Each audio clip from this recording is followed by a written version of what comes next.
Bismillahirrahmanirrahim. Assalamualaikum warahmatullahi wabarakatuh. Waalaikumsalam warahmatullahi wabarakatuh. Baiklah, di sini saya akan menyampaikan materi tentang dasar-dasar wacana. Wacana merupakan makrolinguistik, di mana dalam wacana kita akan menemukan unsur-unsur linguistik. Wacana dapat disampaikan melalui lisan dan ada juga yang berupa tulisan. Biasanya wacana ini direalisasikan dalam bentuk karangan yang utuh, yaitu seperti novel, buku, seri ensiklopedia, dan sebagainya. Wacana juga dapat berbentuk ceramah, pendapat, lelucon, dan narasi. Wacana tidak selalu harus direalisasikan dalam bentuk rangkaian kalimat. Dalam satu syarat penting sebuah wacana adalah satuan bahasa yang digunakan haruslah komunikatif. Hal ini dikarenakan agar maksud yang disampaikan jelas dan terbuka. Udah. Ya. Itu tepat menjalankan fungsinya. Berarti wacana haruslah mempunyai pesan yang jelas. Tidak hanya jelas saja, wacana harus memperhitungkan konteks situasinya. Karena jika salah tempat atau situasi, hal itu akan mempengaruhi makna dan wacana itu sendiri. Ciri-ciri wacana terbagi atas 12, yaitu 1. Satuan gramatikal, 2. Memiliki maksud yang jelas, 3. Satuan terbesar, tertinggi atau terlengkap, 4. Uraian kalimat-kalimat, 5. Memiliki hubungan posisi, 6. Memiliki hubungan kontinuitas berkesinambungan, 7. Memiliki hubungan koherensi, 8. Memiliki hubungan koherensi, 9. Rekaman kebahasaan utuh dari peristiwa komunikasi, 10. Bisa transaksional juga interaksional. Medium bisa lisan maupun tulis. 12. Sesuai dengan konteks.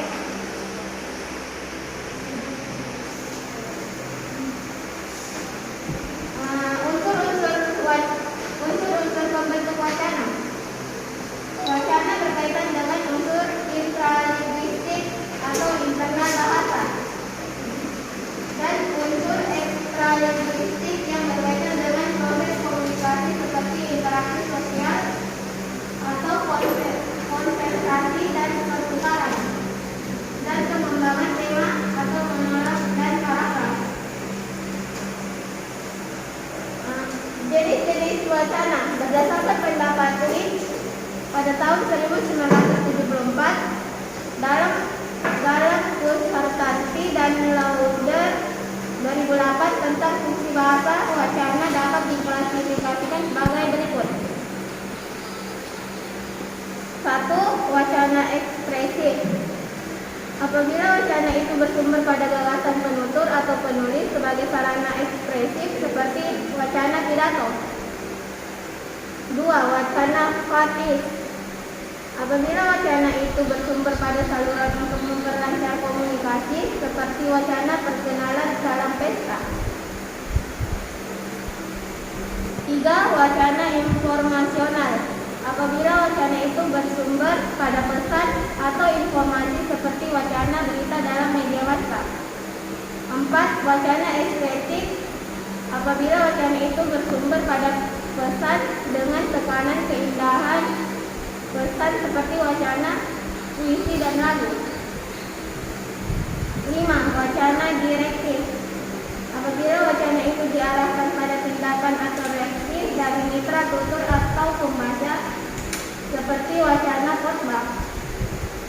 Sedangkan menurut Dejajah Sudarma tahun 1994, jenis wacana dapat dikelompokkan dari segi eksistensinya atau realitasnya, media komunikasi, cara pemaparan, dan jenis pemakaian. Saya akan menjelaskan materi tentang hakikat bahasa. Sudah dijelaskan bahwa bahasa itu adalah sistem lambang yang berwujud bunyi. Sebuah lambang tentu melambangkan sesuatu, yaitu suatu pengertian, suatu konsep, suatu ide atau pikiran. Dapat dikatakan bahwa bahasa itu mempunyai makna. Misalnya lambang bahasa yang berwujud bunyi atau kuda. Lambang ini mengacu pada konsep sejenis binatang berkaki 4 yang biasa ditunggangi. Kemudian konsep tadi dihubungkan dengan benda yang ada dalam dunia nyata. Jadi lambang bunyi kuda mengacu pada konsep binatang berkaki 4 yang biasa ditunggangi.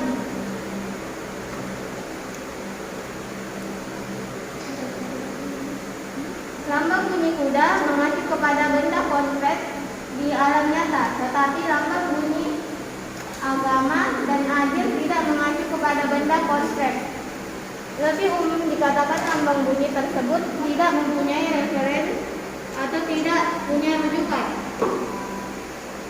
Lambang-lambang bunyi bahasa yang bermakna berupa satuan-satuan bahasa yang berwujud morfem, kata, frasa, klausa, kalimat, dan wacana. Semua satuan tersebut memiliki makna. Karena bahasa itu bermakna, maka segala ucapan yang tidak bermakna dapat disebut bukan bahasa.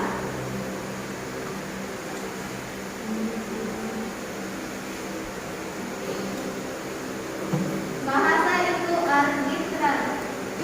Yang dimaksud dengan istilah arbitrar adalah tidak adanya hubungan wajib antara lambang bahasa yang berwujud bunyi dengan konsep atau pengertian yang terkandung dalam lambang tersebut.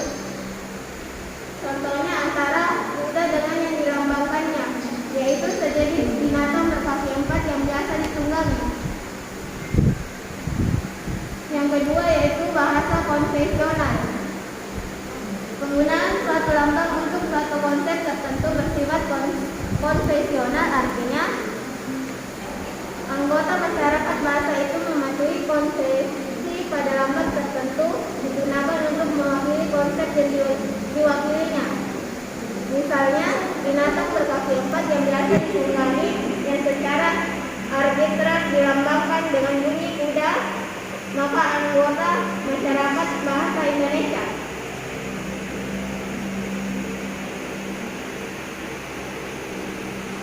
Yang ketiga, bahasa itu bervariasi. Ada 3 istilah yang perlu diketahui, yaitu idiolek, dialek, dan ragam.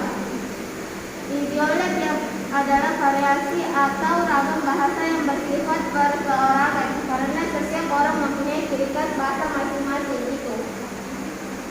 Dialek adalah variasi bahasa yang digunakan oleh sekelompok anggota masyarakat pada suatu tempat atau suatu waktu. Misalnya di Indonesia kita mengenal adanya bahasa Jawa, dialek Banyumas, bahasa Jawa, dialek Tegal, bahasa Jawa, dialek Surabaya, dan sebagainya. Variasi bahasa berdasarkan tempat ini lazim disebut dengan nama dialek regional, dialek areal, dan dialek geografis.